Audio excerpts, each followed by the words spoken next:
Funny because I know some a lot of Christian churches, they love the book of Isaiah for some reason.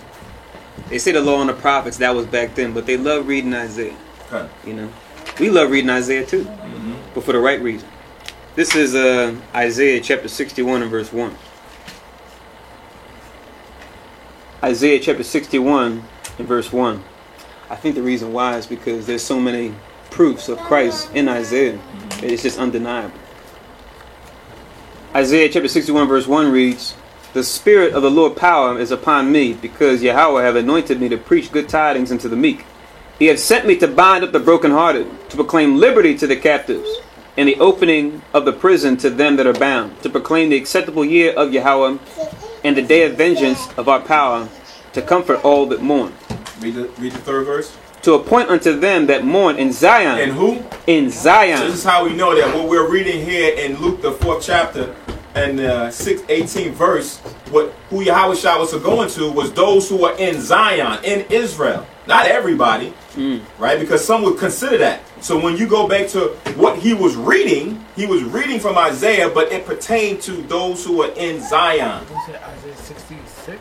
61.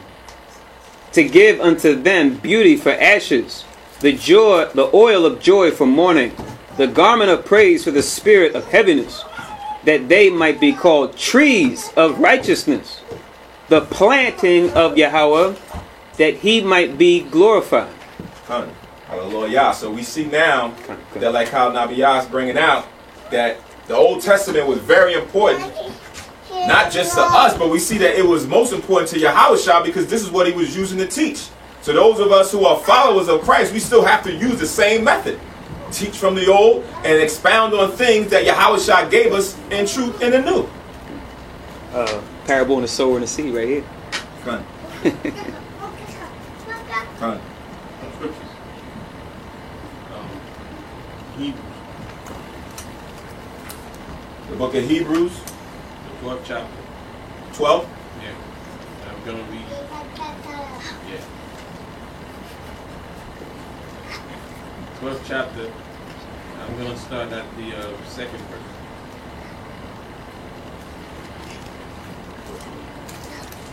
Hebrews 12 and 2.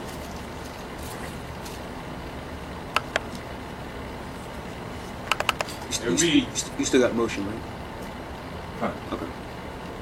Look. Yeah. Come. looking unto Yahushua, the author and finisher of our faith, who for the joy that was set before him endured the cross, despising the shame, and is set down at the right hand of the throne of Yahweh. So Yahushua had to go through all the temptations and all the hardship. Now he passed the test, now sitting at the right hand of the Most High, right? Fighting all the temptation and all the hardship and affliction. Verse 3. For consider him that endures such contradiction of sinners against himself, make sure I don't forget, lest he be worried and faint in your mind. Because when Satan comes, he comes in your mind first. You know, however way somebody come and tell you something, you have to digest it in your mind. Then you make a decision whether you're gonna go to the left or to the right. So it's always come down to making the decision, right? We may entice, or somebody might say something. Something might occur. A situation might occur where you have to make a decision. So you always gonna have to digest it first. Then, like I said, you make a decision whether you're gonna go left or gonna go right, whether you're gonna fall into the temptation or you're gonna endure. Right. Verse 4. Ye have not yet resisted unto blood, striving against sin. So, like Yahushua was beaten, and his blood was shed. He was pierced in his hand. It said, no matter what we go through, no matter what temptation come on us, we haven't even to that point where Yahushua was. So Yahushua was the ultimate, temptation that he endured the ultimate temptation. So regardless of the temptation that comes in, we have not fought, to the point Yahushua fought. Right? It says, and he have forgotten the exhortation which speaketh unto you as unto children. My son, despiseth not thou the chastening of the Lord, nor faint when thou art rebuked of him. Verse 6. For when the Lord loveth for whom the Lord loveth, he chasteneth and scourge every son whom he seeth. Verse 7.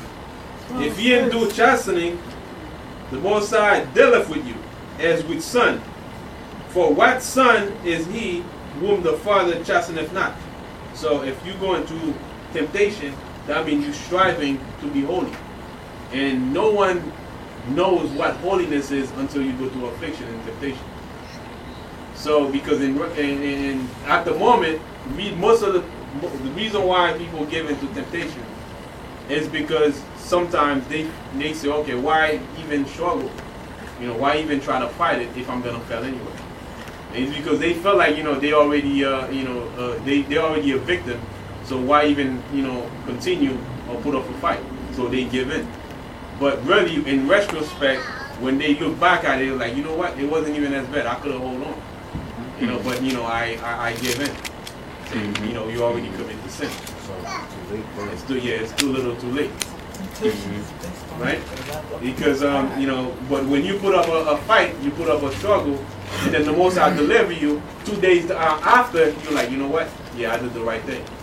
But if you didn't do the right thing, you're like, oh man, I messed up. You know, because I could have, you know, hold in, he wasn't as bad. You know, in retrospect, you can always look back at it, but whether or not you make the right decision, you know, you're gonna find out later. Verse 8, but if ye be without chastisement, wherefore all are partakers, then are ye bastard and not sons. So if you go, you don't fight temptation, or you don't go through afflictions, then, you know, the Most High just let you out there and you're not being tested, then you're not really the son of the Most High. Oh, just want to throw that out there real quick too. Another movie came to mind as you read that. I'm not sure if you guys remember, it was a book first, but it was a movie starring Christian Bale called American Psycho. The theme of that movie comes back to this verse he just read, as far as him doing all this wrong, but since he's so well off, so connected, you know, pretty much so connected, so well off, you know, being an affluent yuppie of the 80s, his character, no matter what he did, it was like it was always patched up for him. No matter how much wrong he did, it was almost like he was desperately crying out for judgment. But as you watch the movie, you see that it never comes. So it's like, wow, this guy's well off. He does all this wrong and he gets away with it. That's a type of hell. You know, if you really consider it, like, nothing happened. You know, and he's at the end, and it's just like, you know, everything I've done just means nothing. You know, because he was looking for judgment but didn't get it. Mm-hmm. And it's like the flip side with us, where the Most High doesn't let us get too far. He always comes down and says, boom, you know, I told you not to do that. But then with Esau, our brother, he lets them just go to the high end with their wickedness because he could care less about it. And just, like I said, if you don't understand the scriptures, you watch that movie, you would say, okay, yeah, some weird psycho movie. But you read the scriptures and watch that movie again, you're like, oh, okay, I see what this is talking about now. You know, it's the real so-called white man's burden. You know what I mean? The fact that he can and won't get judged until the very end. But yeah, I thought that was interesting when you check out that movie. American Psycho. Okay, so we're back in Luke, the 4th chapter, and we're at the 20th verse. Part didn't take that, brother. Luke 4:20. It says, and he closed the book and gave it again to the minister and sat down. And the eyes of all of them that were in the synagogue were fastened on him. And he began to say unto them, this day is this scripture fulfilled in your ears. All right? So after he read what was in Isaiah, he said the fulfillment of that has just happened. It's not a prophecy anymore. It's not talking about this. It's just been fulfilled in your ears. So now you can link this up with Luke 24, verse 44. Link this up with Luke 24 and 44. Can't.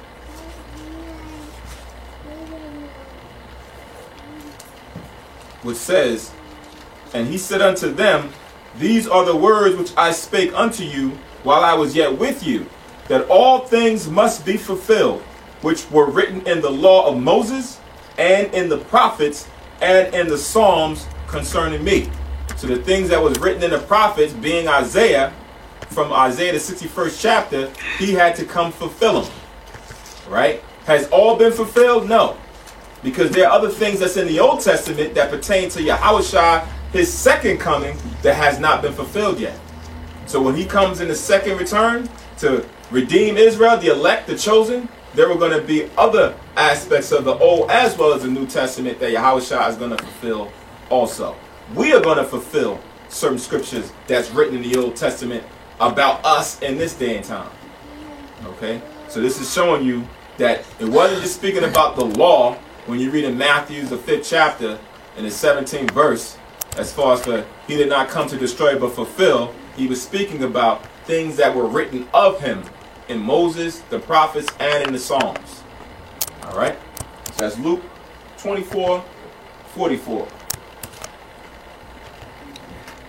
That's another big, very, very, very important stumbling block to be able to show and prove to our people. Okay.